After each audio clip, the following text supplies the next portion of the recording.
Welcome to the Winning in Real Estate podcast with your host and CEO of Align Ventures, Arnold Olshaneski. Join us as we speak with real estate pros about their experiences and learn the fundamentals of passive real estate investing. Together, we will unlock the secrets of achieving financial freedom by discussing proven strategies and building passive income through investing in real estate. Here's your host, Arnold Olshaneski. Welcome to the Winning in Real Estate podcast. As always, I'm your host, Arnold Olshaneski, and joining me today is Jim Pfeifer. Jim is the founder of Left Field Investors, a community helping people reach financial freedom through passive real estate investing. Jim has invested into over 95 passive syndications and has a wealth of experience on how to make these investments profitable. In today's episode, we will discuss Jim's journey from being an active investor to fully passive and some of the key differences in those approaches. Jim, welcome to the show. Thanks for having me. I'm pleased to be here. We're excited to have you on, and just to jump right into it, I know you have a passion for educating people, and you started Left Field Investors back in 2020. Can you tell me a little more about, the motivation behind that and how that community has evolved over time?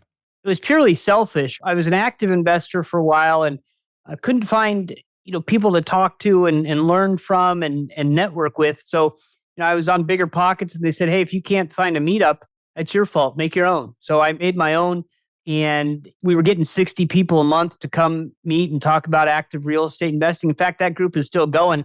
I went a couple of weeks ago for the first time in years. I'm so pleased it's still going. But when I made my switch from active to passive, I thought, I want the same thing. I had really enjoyed being able to meet people, and I did business with a ton of these people in this active group. So I wanted the same thing. So I started reaching out and talking to people, and I got 12 people who live in Columbus, and we were going to meet in person because that's what you did pre-pandemic, right? Our first meeting was going to be March 2020, March 18th, in fact, and that was about 2 days before the state shut down for the pandemic. So we'd never met in person, and we had to go online. We went on Zoom, and it did wonders for the group because everyone was sitting home with nothing to do. So I was able to get some really top quality speakers, like Brian Burke from Praxis Capital is one of our first speakers. He came to a group of 15 people because there was nothing else to do. And so it really accelerated the growth of Left Field. We weren't called Left Field then. In fact, I spent the first year trying to restrict membership because I thought this is going to be a mastermind, and I was going to learn from all these people, and I was going to teach people as well. And so it just kind of grew that we found that there's such a need. People are so thirsty for knowledge about how to get into alternative investments, how to do it passively, that we just finally decided, hey, we're going to let anyone who's interested to join. And now, we've grown from that 12-person group to now we're close to 1,800 members in the community. Wow, 1,800 members. And I just love that story on how COVID really boosted the acceleration of that community. Talk about making lemonade out of lemons. That's a pretty good example right there. When you were making that decision to go from being an active investor to being passive, what was your reasoning? What was your logic to say, you know what, I want to do it this way. I feel it suits me better? Well, a couple of things. One, as a financial advisor at the time I was doing all this, and I didn't like the responsibility of handling other people's money. I loved being able to educate, teach people, and show them a better way. I was frustrated that so many people would fight against it, and they think you got to go the conventional route. And so when I found syndications, I first thought, hey, I want to be a syndicator. And I went to a real estate guys meetup and found out in the first 5 minutes that was not for me. So part of it is because I didn't want to manage other people's money. The other part was what I realized was I was a poor asset manager. None of my properties cash flowed like they were supposed to, or very few did. A couple of did, but most of them didn't cash flow. Most of them weren't performing. Most of it was a battle with the property manager constantly. And I realized I am not a good asset manager. So, but I can evaluate stuff. I'm good at the underwriting part maybe, but I'm not good at, actually managing it. And I made money on all those properties, but it's because I just had luck in the timing. Because in the last 10 years, any idiot could make money in real estate. Look at me, I did, right? So what I recognized was I want to hire someone who's a professional. All they do is manage assets. What makes me think I can do it better than they can? Not only that, if you're going to be active, you have to have an advantage over everybody else to be successful. I didn't have that. I can't swing a hammer, right? So I can't do my own work. I don't have any market expertise above anybody else. So I'm not going to be as effective finding quality property. So people say, well, you can make more money as an active investor. Yes, absolutely. If you have some kind of advantage. If you don't have a specific market advantage or a specific, you can save costs by doing the work yourself kind of advantage, then, what I've found is my results are better in passive investing because I'm hiring quality asset managers to do everything for me. And they're better at it than I am. So that's kind of how I evolved into becoming a passive investor, because I realized I can do this much better, get better results. And, I don't have to worry about tenants, toilets, and termites, which nobody wants to deal with that, right? I don't deal with that at all. It's amazing to do that level of self-reflection and to be honest with yourself, because I always say this, right? There's nothing worse. Well, there's probably a couple of things, but it's not great to run in the wrong direction. The only thing worse than that is to run in that direction fast. And, to do that reflection and kind of ask yourself what you want to do, what you don't want to do, what you're good at, what you're not good at. I could relate to your decision-making process. I kind of went through a similar one myself. I went the other route and, I had my reasons for foregoing the active route, but I'm very well aware of the reasons to go the passive route. And I want to follow with, what are some of the questions that somebody should ask themselves when they're making that decision? If there's somebody listening right now and they're wondering, hey, should I be active or should I be passive? What are some of the questions you feel they should be asking themselves? That's a great question, right? I feel like I read a lot on Bigger Pockets of people like, hey, I have 200 grand. What should I do? And everyone jumps in and says, do a BRRRR, do this, do that. And my answer is always, well, the first thing you need to do is ask yourself, do you want to be active or passive? And before you ask yourself that, please understand what that means. Because when I was an active investor, I thought I was passive because I hired a property manager. I wasn't doing the work, right? But it was very active because I was managing the property manager. I was getting down into the business, right? So what I would say is it depends on what you want to do. Do you want a second, like if you're employed, W-2 worker, do you want a second job? Because active investing is a second job. You are going to have to take your time to go find properties. Then you're going to have to evaluate them, buy them, rehab them, keep them up. Even if you're paying other people to do that, they're not going to take care of the property like you are because you're the owner. When they say active, it is active. No matter how much even a turnkey, single family turnkey, I've done a bunch of them, not passive. Now, maybe somebody's smarter than me and can make them passive. I can't figure out how to do that. So the first question I would ask is, do you want to be active or passive? And then figure out, okay, well, how much time do I want? I still spend a lot of time, all my time on passive investing. So it's not like you're going to have free time, but if you have a job and you're doing something else and you're not going to be an expert, then go rely on other experts, right? I mean, the same thing. Do you do your own taxes? Do you write your own legal documents?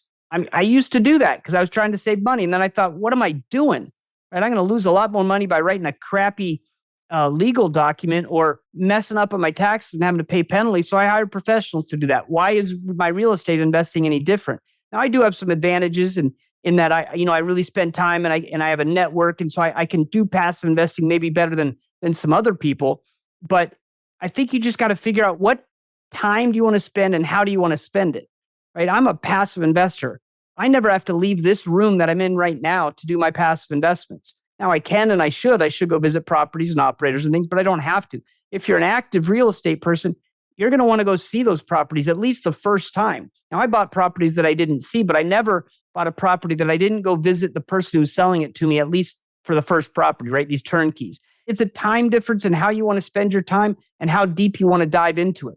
For example, when I'm looking at an active deal, I need to know everything. I need to dig deep. I need to do full underwriting, all of it. When I'm evaluating a passive deal, I'm not going to re-underwrite it. That's for the asset manager to do, right? I'm going to vet them and make sure they know what they're doing. And then I'm going to spot check the underwriting when they send me the deal. So that's kind of some of the difference. Right. Yeah, you're definitely underwriting the people just as much as you're underwriting the property.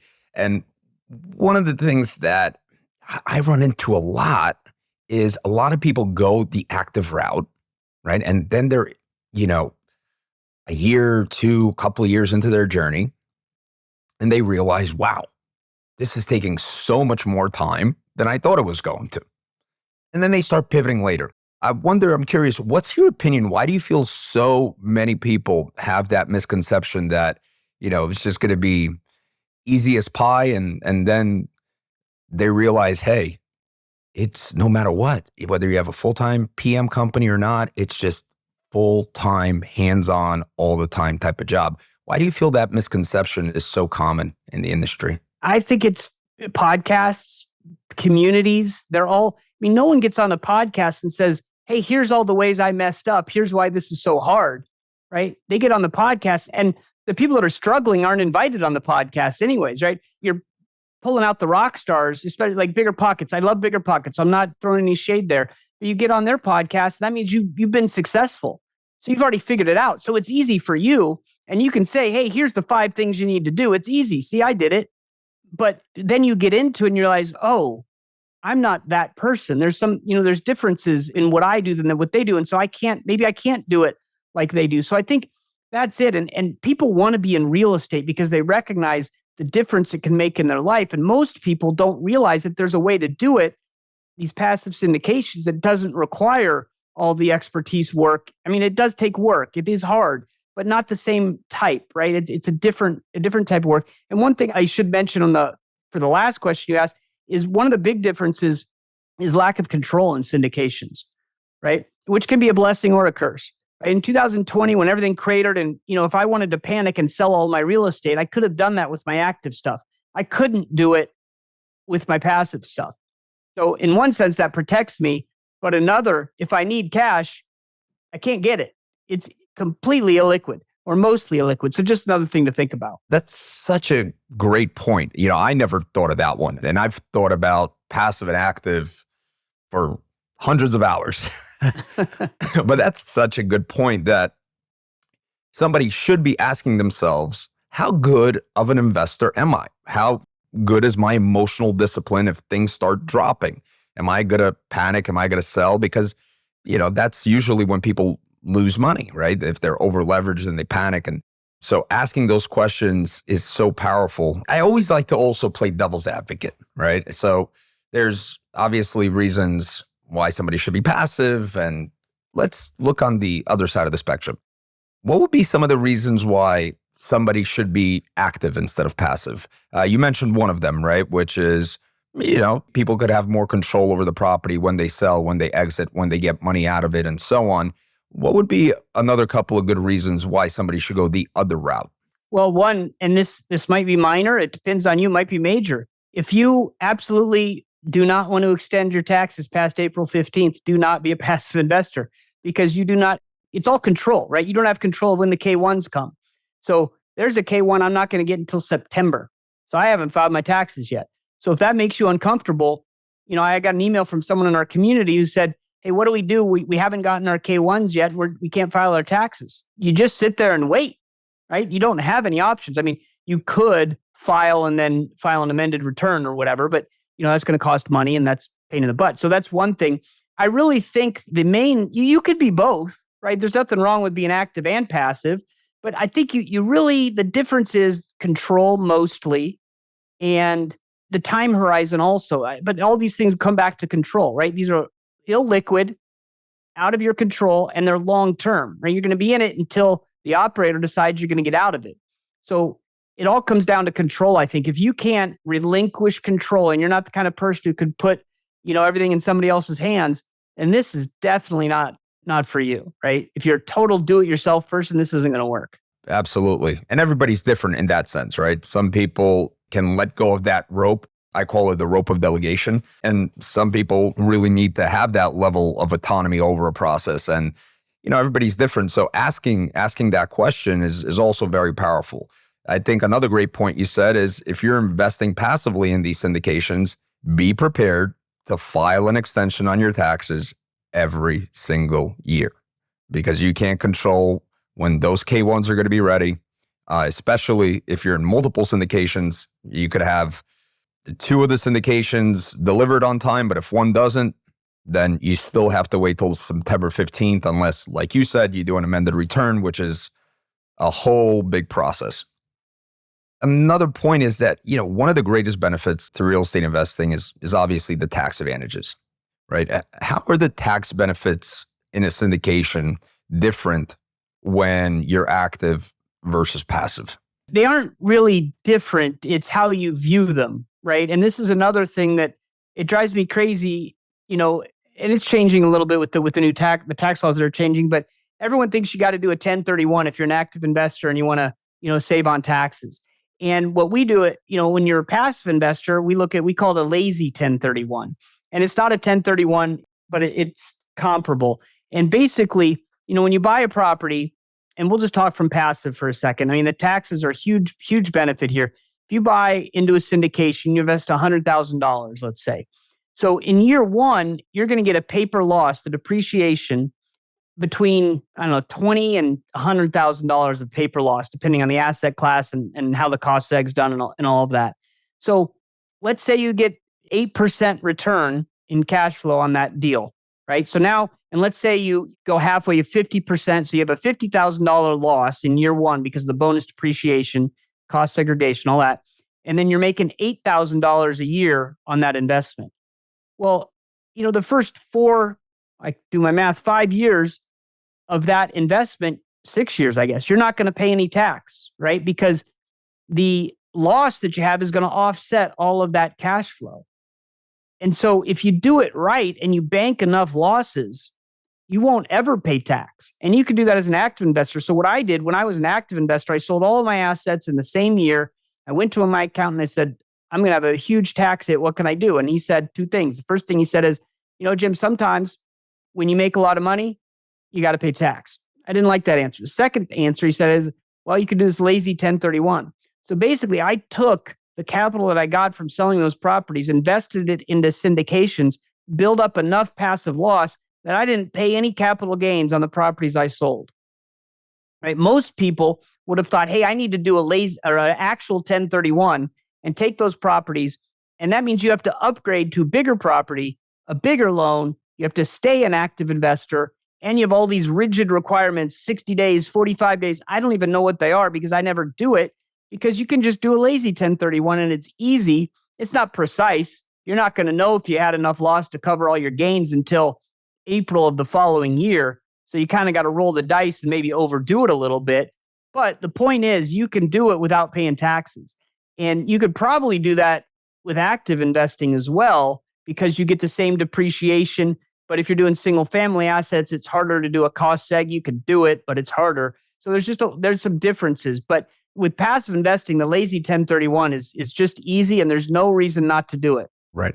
So just to really zoom in on the difference here between standard 1031 and a lazy 1031. So obviously the standard 1031 is when you exit and you have all these taxes that you would need to pay capital gains on, you need to find a bigger property to reinvest that money into in order to not be subject to those capital gains. Now, with a lazy 1031 exchange, I want to make sure that I'm hearing this correctly. You can exit, let's say, an active portfolio, and you have capital gains. And instead of buying a bigger property, you can take that money and put it into various different syndications instead of going and becoming active again. Is that the case? Yeah. So again, I should caveat this. I'm not a tax professional or an expert of any kind.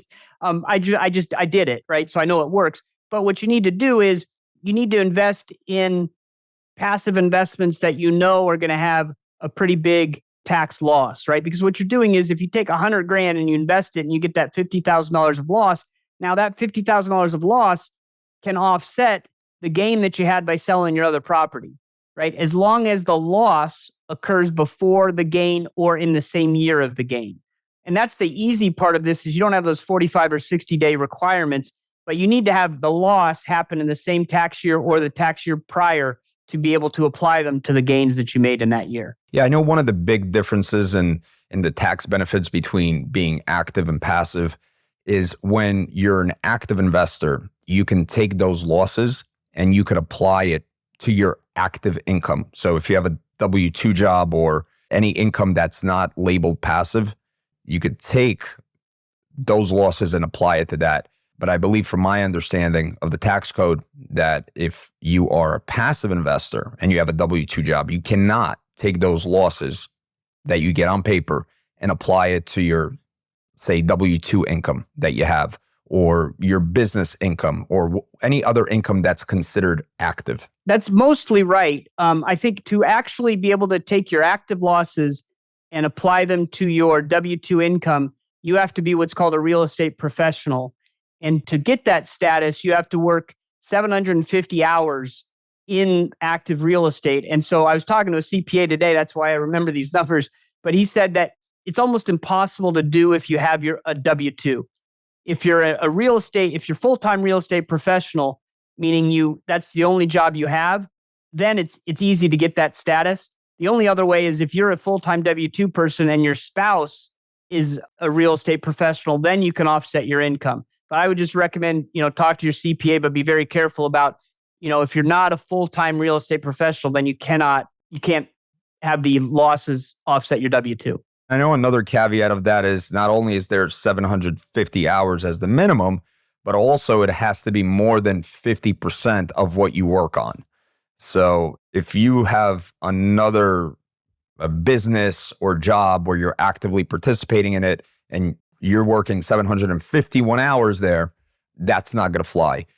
So all things to consider and keep in mind. But I think a great point that you make is even if you go the passive route, you can still apply that towards your passive gains. So if you're going to make money on that syndication, you can apply what you invested, that depreciation schedule, into the distributions that you're getting. Maybe they're not in year 1, but in year 2, 3, 4, and 5, and so on. Yeah. And just to be clear, and again, I only know this because I had the conversation with the CPA today, and I remember some of what he was talking about, is if you're a passive investor, you cannot become a real estate professional. You cannot use your passive losses to offset your income. As you said, you have to do that only on the active stuff. Now, if you're an active real estate investor who has a few passive investments and you qualify for real estate professional because you're active, then your passive losses can also go against your income, but it's because you have that REP status, real estate professional status, through being an active real estate investor. So just a little caveat there. Well, that's the same information that I have. So, yeah. But again, we're not we're not CPAs and we're not attorneys. So anybody listening, definitely double check with your counsel. Exactly. Now, you've invested in over 95 different syndications, right? You got a lot of experience. In your opinion, what are some of the critical aspects that you need to underwrite on a deal level? And also maybe some of the things that you're going to underwrite on the sponsor level before you say yay or nay? To me, it's all about the sponsor. I would say 80% of my due diligence and everything is about the operator, because they're the asset manager who's going to take care of that deal. So I want to make sure they know what they're doing. They have a plan and they've got it figured out. So I spend a lot of time vetting the operator. And then once they qualify and I'm like, okay, I think I'm good to go with them. If they send me a deal, then it's really just a cursory check. I already know they're going to send me quality stuff because I've already vetted the operator. So now when the deal comes, at Left Field Investors, we have a tool we call the Deal Analyzer, where you can throw in the financials and some of the other metrics that they give you in the pitch deck, and it'll kind of spin it up and tell you, hey, look at this. It'll give you some areas of concentration where you can ask questions. I always want to ask questions about the deal, even if I don't have them. And there's a couple of reasons for that. One is I want to make sure that the sponsor is going to communicate with me in a timely fashion, in a quality manner. Because if they're not going to respond to me before I've invested and before I've sent them 50 grand, there's no chance they're going to respond to me after I've given them my money, right? And as we said, these are illiquid investments that are completely out of your control, right? So once I wire that money, I have nothing. I can't do anything. I just have to hope they send reports and hope they send cash flow. So I want to check that ahead of time. So what I do is anything that pops up on our deal analyzer as a question, I send that in an email to the operator, and then I wait and I see, are they going to respond in a norm, like 24 hours or whatever. And if they don't, then I'm moving on. There's plenty of operators out there. If they do, great. If they answer my questions, as long as they're quality answers, then even if I don't have another question, I'll send them another email. because I'm high maintenance. I want to know that they're going to be able to handle me as a customer. So I want to check them again. So I do a lot on the operator and then I do less on the deal. But when I'm looking at the deal, I'm looking at the market and just a few of the metrics, and it depends on the asset class, how deep you want to dig into it. There's certain metrics for different asset classes that I focus on. But really, if you vetted the operator, then the deal is just secondary. That doesn't mean you don't vet the deal, but it's not as important to me as the operator. I love that strategy. I actually use the strategy that you were just mentioning in a different way. Whenever I'm looking for any new service provider, whether doesn't matter for anything business related, and I'm always emailing them and I'll never follow up. I'm always waiting to see how long will it take for this to be responded to. And then this, obviously, the second part is what was the quality of the answer? So really like that as a strategy for vetting sponsors. If I go the passive route ever, I will definitely be doing that. What are some other things that, maybe you have some other tricks of the trade that you got to vet sponsors, or just your process, right? Besides that, what are maybe top 2 or 3 things that you're looking at to determine whether or not you want to do business with this person? The first thing is, I think to step back, and I'll tell you how I used to do it, and then I'll tell you how I do it now, because it's kind of a journey, right? When I first decided I wanted to be a passive investor, I went to the real estate guys seminar that I mentioned, and I had a 401k rollover that I converted to a self-directed IRA. It was burning a hole in my pocket. And I went there, and everybody I met, I'm like, hey, can I invest with you? Here's money, here's money, here's money. It was a really bad way of finding operators, right? Because I assumed that if you're at this seminar, you must be really great at what you do, which was the case for some and not for others. So some of those deals were bad, some were okay, one was good, right? So that's not a very good ratio. So then I decided that's not the right way to do it.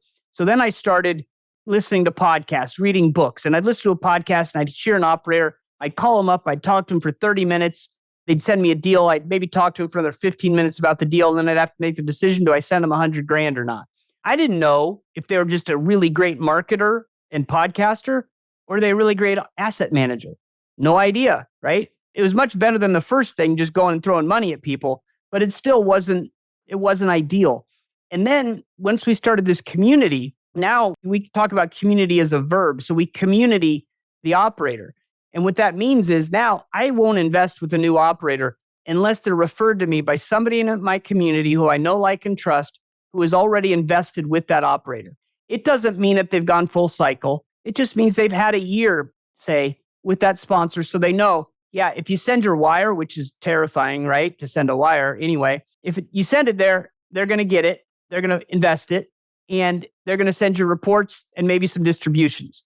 And so I still do all the same analysis, like the experience of the sponsor, some of those other things that you look at, but I'm starting from 100 steps forward. Trust transfers, right? So if someone I trust them, well, now, that transfers. So that's really the process for me, is to they have to go through that funnel that someone else has dealt with them and done business with them, and then I'll consider them. And then, I'm looking at things like, how many deals have you done? How many have gone full cycle? What's your experience?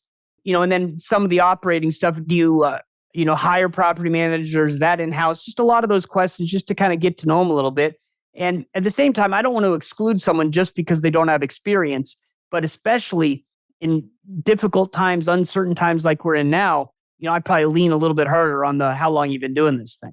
That's really, really good insight. And not everybody was going to have that luxury right away, where they're maybe part of that community where they can, like you said, trust transfers, right? Some people might be going to conferences and looking for that deal flow, and then have to do those, let's say even podcasts, right? Those 30-minute calls. And for the people that still have to do that, right? That maybe aren't part of a community, is there anything that they should be looking for or asking in that 30-minute call that you might have with a sponsor?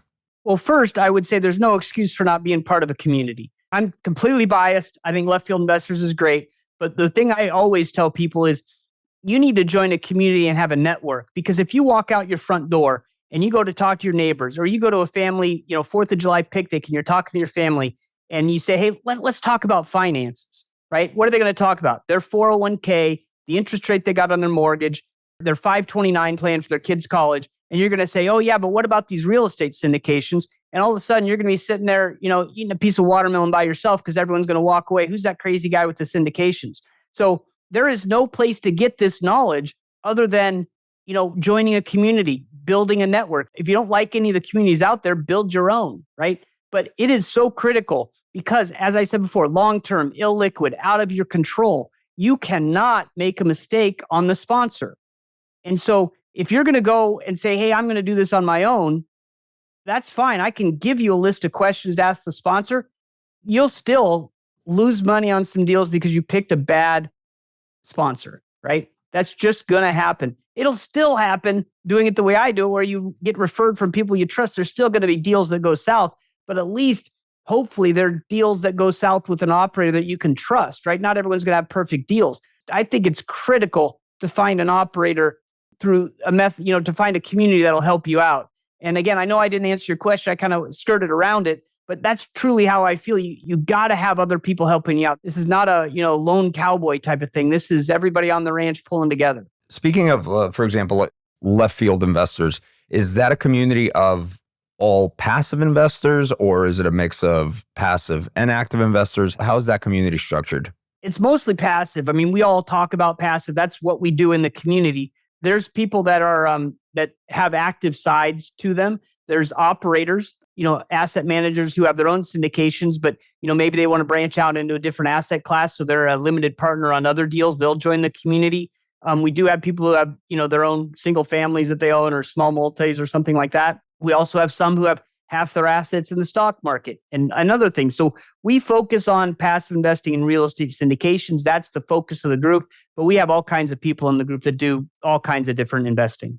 Okay. And what's the process to join? It's simple. There's the free part. You just give us your email and go to the website, leftfieldinvestors.com, and you click the community button and you can just join, and you get, I think, like half the website maybe for free, and you can kind of test it out and see if you like it. And then the cost for the infield, which is our membership community, is $199 a year. So it's not a huge investment, but that gets you access to our tools, the forum, and that's where the real community happens. We have deal flow, we have lunch and learns and educational stuff, and some of that you can get for free, and some of it is comes with the paid membership. And I'm not here just to say, hey, you got to join Left Field Investors. What I'm meaning with this whole conversation is, hey, you need to join a community. There's others that are different, and my recommendation is find one that fits, the culture of that community fits your personality, right? If you come to our meetup and you wear a tie, you can walk in with the tie. You're not walking out with it. There's other meetups that you got to wear a tie to get into it, right? So that's part of the culture is just, we're a little bit more relaxed. We still know what we're doing, but there's some that are a little bit more uptight, and you just got to find what fits you. I would assume with this size of a community and your experience, you guys probably see a lot of deals pitched to the group. What are you seeing in the market today? What kind of returns? How has it changed from a year or two ago? It's changed a lot, right? I think operators are struggling to get people to commit to their deals. And they're also, the investors are so used to doubling their money in 3 years that they're really not putting as much money into the market because, the returns are lower. Where you used to have prefs of 7 or 8%, now maybe they're 6%. You used to have IRRs of 18%, and now they're 15 or 14%. So there's still opportunity out there, but you need to really lean on the operator more than ever now, I think. And you also, I'm paying closer attention to debt, right? Because that's what the real problems are, the debt, that the interest rates went up so fast that you really just need to, I think you just need to be more patient and analyze deals more carefully and analyze sponsors more carefully. Because 3 years ago, you could throw money at almost any syndicate or on almost any deal and there'd be quick success, right? There were some failures, but not as many. Now it's completely different. And so, you just have to be a little bit more cautious, a little bit more patient. Just to recap, so much insight came out of this from what I got, and I'm going to do my best to really capture all of this. But some of the big differences between passive and active investing is, well, let's say, first off, number one, you got to ask yourself the right questions. You got to ask yourself, how much time do I have? What am I good at? What am I not good at? Am I willing to give somebody control? Do I need control? Do I have passive income or active income that I need to offset by taxes? And just even by asking those set of questions, somebody can really sit down and do some self-reflection and decide what avenue is better for them. I would also add that you don't really need to decide I'm only doing one or the other. You can do both. We have plenty in our community who do a little bit of both, and you'll see which one you end up gravitating toward. Like a lot of people in our community start out active because they don't know there's this other option, and then they slowly transition, and then all of a sudden they're completely passive. And it's also, where are you in your journey, right? I'm in my mid 50s. I don't want to be, doing this forever. The active stuff, I didn't want to. I wanted to do something a little bit less, day to day and in the weeds. But if you're in your 20s or 30s, let's face it, to be a passive investor, you need capital. If you haven't been in your career, your financial journey enough to have enough capital, then you need to either be active to start or find a hack, which, we do. We use a company called TribeVest. It's a whole nother story, but it can allow you to get into deals for as little as $10,000 that normally have a minimum of 50, 100, or 500,000. So you can do it if you're early on in your journey. It's just, you can do both is what I'm trying to say, and make the decision along the way. I love the point you made because it takes me back to when I was making my decision. When I was saying, should I go passive or active? I was at a point in my career where I could have went passive and never done an active deal and would have been just fine from now until forever. But, I said, I'm 36. Well, back then I was 34 and I still got so much drive and energy. And God, what am I going to do if I'm not working every day? There's only so much time I could focus on hobbies and going to the gym or, spending time with friends and family because other people got work. So when I did that self-reflection, I said, even though I could be passive and it wouldn't really change my life materially, I realized I don't want it because I love the sport of business. And that's another question that people should ask, because business is a mental sport. If you're a competitive person and you enjoy, working every day, building something, being an operator, building workflows, processes, hiring the right people, putting the right people in the right seats, you should take that into consideration. And if you don't like it, you should take that into consideration. So I love that comment you made. It really brought me back to that point in my life. And that makes complete sense, right? You got to follow your passions. And if you're really passionate about active real estate, go for it, man. You can make a ton of money because if you're super passionate about it, you're probably really good at it. And you probably do have some of those advantages we talked about earlier. But if you're not and your passions are elsewhere, well, then use passive investing to make the money to fuel your passions and then go do your passions, because now you've given yourself time freedom, right? The whole point of this, at least for me, is financial freedom, right? What does that mean? It means something different to everybody. But what I've finally come to realize is financial freedom to me means freedom of time and place, right? I can go live anywhere. I can go on vacation anywhere and still do my investing. And I can do it when I want to because I'm making money whether I'm working or not, because the cash flow just keeps coming in. Now, there's a lot you have to do to get there. It's not like snap a button and all of a sudden there you are, but it's attainable. One of our LFI founders, Chad Ackerman, he decided, I think 5 years ago, that he wanted to quit his W-2 in 5 years through passive investing. I think he did it in 3.5. Now, he did it in the really great times, right? The last 4 years have been really great. So it's probably not going to be as easy to do that going forward in that short amount of time. But in 5 years, in 10 years, absolutely. You can make your W-2 optional or completely get rid of it just through this passive investing strategy. Great advice. Jump into some of our closing questions. What is your number one rule for success in life and in business? That's a hard one. I think patience, and the other thing is, I'm a broken record, is community, right? You don't have to do everything alone. And in fact, you can't do everything alone. You are better together working with others towards a common goal, and you'll just be more successful. Now, if there's one piece of advice that you could give to somebody to help them on their investing journey, what would that be? It's join a community. It's get together with other people. It's work with others, because that's the road to success. And I mean, I'm probably going to answer the same thing to all of your questions, and I apologize, but that's how passionate I am about this. When I first started out, I didn't have a community when I was doing this passive investing thing, and I was terrible at it, right? And then I also, when I started out active investing, I was terrible at that. And then I got a community and I realized, oh, I'm not going to get any better at that. So I eventually left it, right? So having other people around who can support you, help you, and push you forward. Yeah, Jim, I want to thank you for your time today. As I told you before we started this, I was super pumped to have you on the show. Just when we did that research and knew a little bit about your journey from going active to doing so many passive deals, and just my personal story of how much I struggled with that decision. I was really, really looking forward to this chat, and it was even better than expected. So again, thank you very much, and look forward to connect with you offline. Awesome. Well, thank you very much for having me. It was a pleasure.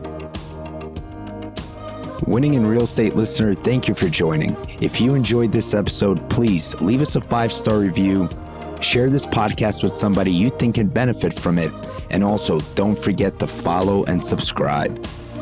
If you would like to become a better real estate investor, make sure to download the Passive Investor's Guide to Analyzing a Real Estate Syndication Deal. This comprehensive ebook equips investors with the tools to evaluate deals and avoid common mistakes, gain insights, strategies, and practical advice to make better investment decisions. Download your copy today at investav.com/ebook, or you can find the link in our show notes. The views and opinions expressed in this podcast are provided for informational purposes only and should not be construed as an offer to buy or sell any securities or to make or consider any investment or course of action.